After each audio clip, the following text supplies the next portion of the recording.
2025 പരിസ്ഥിതി ദിനത്തിൻ്റെ ആഘോഷ പരിപാടികളുടെ പരിസ്ഥിതി ദിന ആചരണ പരിപാടികളുടെ ഔപചാരികമായ തുടക്കം ഇവിടെ കുറിക്കുകയാണ്.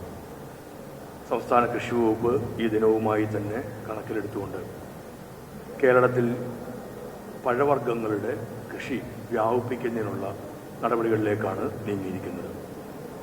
1670 ഹെക്ടറിൽ നടപ്പിലാക്കുന്ന ഒന്നാണ് പഴവർഗ്ഗ ക്ലസ്റ്റർ അഥവാ ഫ്രൂട്ട് ക്ലസ്റ്റർ എന്നുള്ളത്.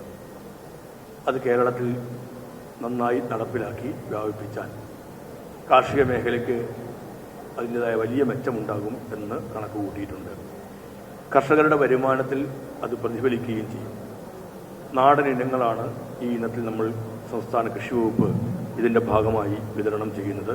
അതോടൊപ്പം തന്നെ ഇന്ന് കേരളത്തിൽ വ്യാപകമായിരിക്കുന്ന ഏറ്റവും നല്ല വിളവ് ലഭിക്കുന്ന കർഷകർക്ക് നല്ല വരുമാനം ലഭ്യമാകുന്ന റംബൂട്ടാൻ, അവക്കാഡോ അടക്കമുള്ള ഇനങ്ങളും പ്ലാവ്, മാവ്, പപ്പായ എന്നിവയോടൊപ്പം ഞങ്ങൾ ഇതിനുള്ള ഭാഗമായി കൃഷി ചെയ്യാൻ വേണ്ടി നടപ്പിലാക്കുന്നുണ്ട്.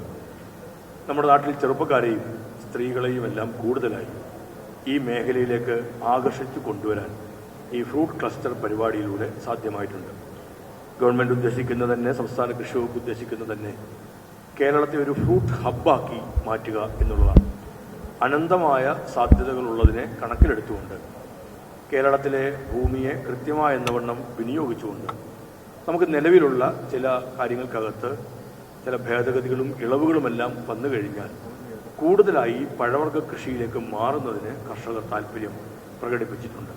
അപ്പോൾ കേരളത്തിൻ്റെ പരിസ്ഥിതിക്കും കേരളത്തിൻ്റെ കാലാവസ്ഥയ്ക്കും ഇണങ്ങുന്ന ഇനങ്ങൾക്ക് തന്നെ പ്രാമുഖ്യവും പ്രാധാന്യവും കൊടുത്തുകൊണ്ട് അവയെ മാത്രം ഉൾപ്പെടുത്തിക്കൊണ്ട് കേരളത്തിന് ഒരിക്കലും ദോഷകരമാവാത്ത പഴവർഗ്ഗ കൃഷിയെ വ്യാപിപ്പിച്ചാൽ നമുക്ക് വലിയ തോതിൽ വിദേശ നാണയ സമ്പത്ത് ഉൾപ്പെടെ നേടിയെടുക്കാൻ കഴിയും എന്ന കണക്കുകൂട്ടലിൻ്റെ അടിസ്ഥാനത്തിലാണ് കൃഷി വകുപ്പ് ഇപ്പോൾ മുന്നോട്ട് പോകുന്നത്. ഇവിടെ നേരത്തെ ഡോക്ടർ അശോക് സൂചിപ്പിച്ചതുപോലെ കൃഷിക്കാർക്ക് കൃഷി ചെയ്യുന്നതിന് ആവശ്യമായ ഭൂമി ലഭ്യമാക്കുന്നതിന് ഇപ്പോൾ തന്നെ നവോധൻ എന്ന് പറയുന്നൊരു പരിപാടി കൃഷി വകുപ്പ് നടപ്പിലാക്കുന്നുണ്ട്. അതോടൊപ്പം തന്നെ ക്രോപ്പ് കൾട്ടിവേറ്റേഴ്സ് റൈറ്റ് കാർഡ് കൂടി യാഥാർത്ഥ്യമാകുമ്പോൾ ഉള്ള ബുദ്ധിമുട്ടുകളെല്ലാം പരിഹരിച്ചുകൊണ്ട് സാധ്യമാവുന്ന ഇടങ്ങളിലെല്ലാം ഈ കൃഷി ചെയ്യുന്നതിന് കഴിയുന്ന ഒരു സാഹചര്യമുണ്ട്.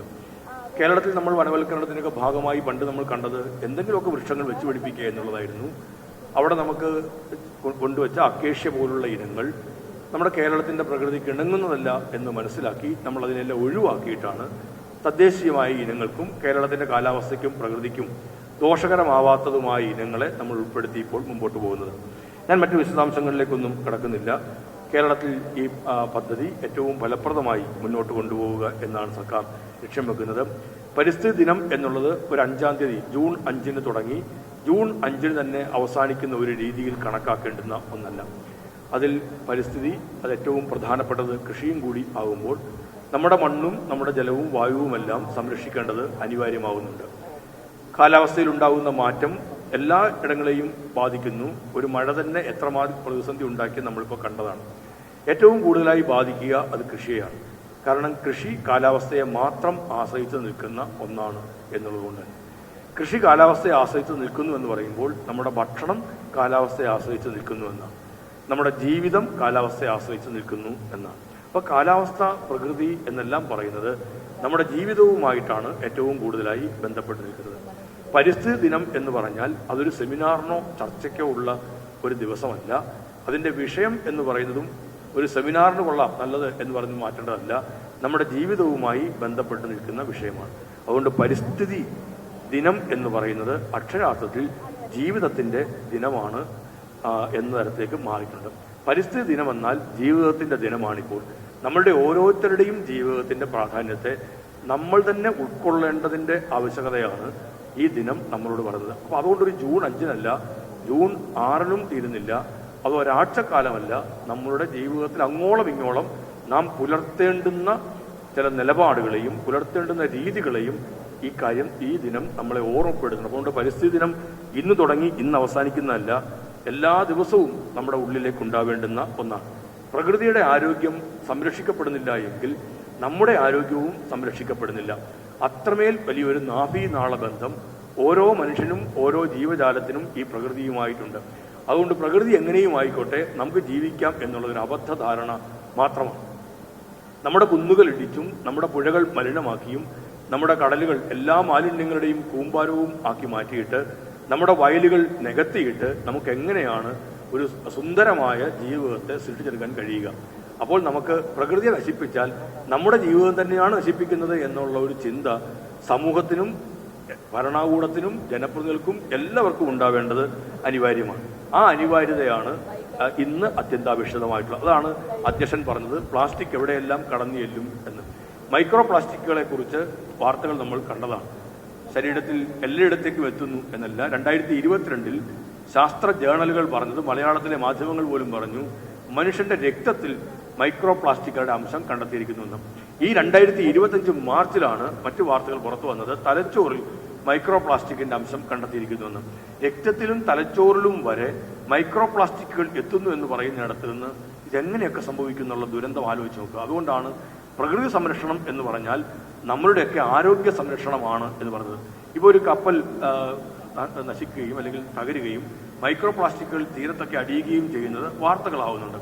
തീരത്തടിയാതെ പോകുന്ന അല്ലെങ്കിൽ മാറ്റാൻ കഴിയാവുന്ന മൈക്രോ പ്ലാസ്റ്റിക്കുകൾ പലവിധ രൂപങ്ങളിലൂടെയെല്ലാം വീണ്ടും നമ്മളിലേക്ക് തന്നെയാണ്. അപ്പോൾ കടലിലേക്ക് മാത്രമല്ല, ഒരു 2050 കടലിൽ മത്സ്യത്തിന്റെ അളവിനേക്കാൾ കൂടുതൽ പ്ലാസ്റ്റിക്കിന്റെ അളവുണ്ടാകും എന്നാണ് ശാസ്ത്രീയമായി കണ്ടെത്തിയത്. ഒരു 75 കൊല്ലം മുമ്പ് 2 മില്യൺ ടൺ പ്ലാസ്റ്റിക്കാണ് ഉൽപ്പാദിപ്പിച്ചിരുന്നതെങ്കിൽ 2025 75 കൊല്ലത്തിന് ശേഷം 1950 കണക്കാണ് 2 മില്യൺ ടൺ എന്നുള്ളത്.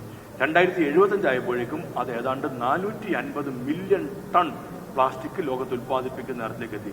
ഇതെല്ലാം പൂർണ്ണമല്ലെങ്കിൽ പോലും നമ്മുടെ ഉള്ളിലേക്ക് പോലും പ്ലാസ്റ്റിക് എല്ലാം എത്തി നിൽക്കുന്നിടത്ത് നമുക്കിപ്പോൾ ഇന്നലകളിൽ തീരുമാനിക്കേണ്ടതാണ്. ഇപ്പോൾ നമ്മൾ വൈകിയാണ് ഇപ്പോൾ നിൽക്കുന്നത്. ഇപ്പോഴെങ്കിലും തീരുമാനിക്കുന്നില്ല എങ്കിൽ നമ്മുടെ ഭാവി, ഈ കുഞ്ഞുങ്ങളുടെ ഭാവി എങ്ങനെയായിരിക്കുമെന്ന് ആലോചിക്കുക. ഇനി വരുന്ന തലമുറയ്ക്കല്ല വസിക്കേണ്ട പ്രശ്നം, ഇന്ന് ജീവിച്ചിരിക്കുന്ന തലമുറയ്ക്ക് പോലും ഇവിടെ വസിക്കാൻ ബുദ്ധിമുട്ടാവുന്ന ഇടത്തിലാണ് നമ്മുടെ പ്രകൃതിയെ, നമ്മുടെ കൃഷിയെ, നമ്മുടെ ഭക്ഷണത്തെ, നമ്മുടെ ആരോഗ്യത്തെ കാത്തു പുലർത്തേണ്ടതുണ്ട് എന്ന് കൃഷി വകുപ്പ് കൂടി പറഞ്ഞു. അതിന്റെ ഭാഗമായിട്ടാണ് ഈ പരിപാടി സംഘടിപ്പിച്ചിരിക്കുന്നത്. നിറഞ്ഞ സന്തോഷത്തോടുകൂടി ഈ പരിപാടി ഔപചാരികമായി ഉദ്ഘാടനം ചെയ്തുകൊണ്ട് ഞാൻ എൻ്റെ വാക്കുകൾ അവസാനിപ്പിക്കുന്നു. നന്ദി, നമസ്കാരം.